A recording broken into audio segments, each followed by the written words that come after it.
the first thing I have to decide when somebody calls me is valuing this business within my circle of competence.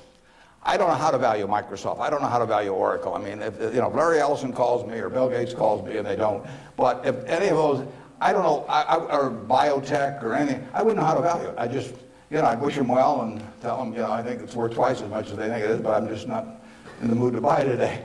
I don't know, so it has to be within my circle of competence. My circle of competence is, businesses I can understand. And when I say understand, I don't mean understand how to use a computer or not use a computer in terms of a computer company.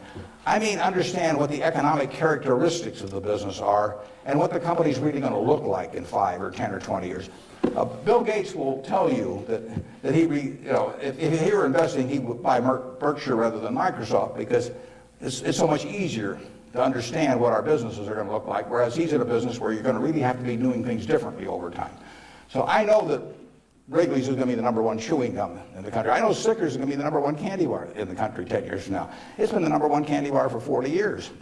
You don't have to be very bright to understand that when people lay out 50 cents for something that they stick in their mouth, that they're not about to experiment. I mean, so we try to look at businesses we can understand.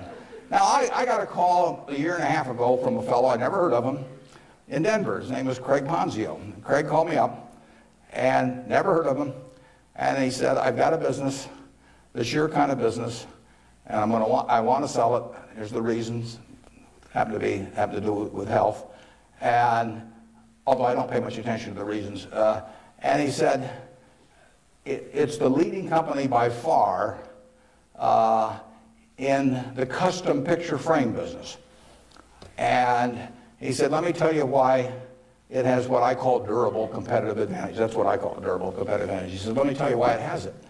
He said, there are 18,000 people that frame pictures in the United States, little mom and pop operations. Every town, Lincoln will have a half a dozen, Alma will have a dozen, and they frame pictures. I go over to get a picture frame, I hand it to somebody, I say, I follow their judgment. I say, biggest thing I want is I want a good-looking frame, and I want it back soon. I want quick delivery. Well, with 18,000 people in that business and a zillion kinds of picture frames, nobody can carry a big inventory because they don't do that much business. I mean, it's not Walmart or something of the sort. Craig Ponzio graduated from a little school up in Wisconsin, went to work in a tiny little firm that made these things. 5 or 6 years later, bought the place when it was doing $3 million a year. It now does $300 million a year, and it totally dominates the wooden custom frame business.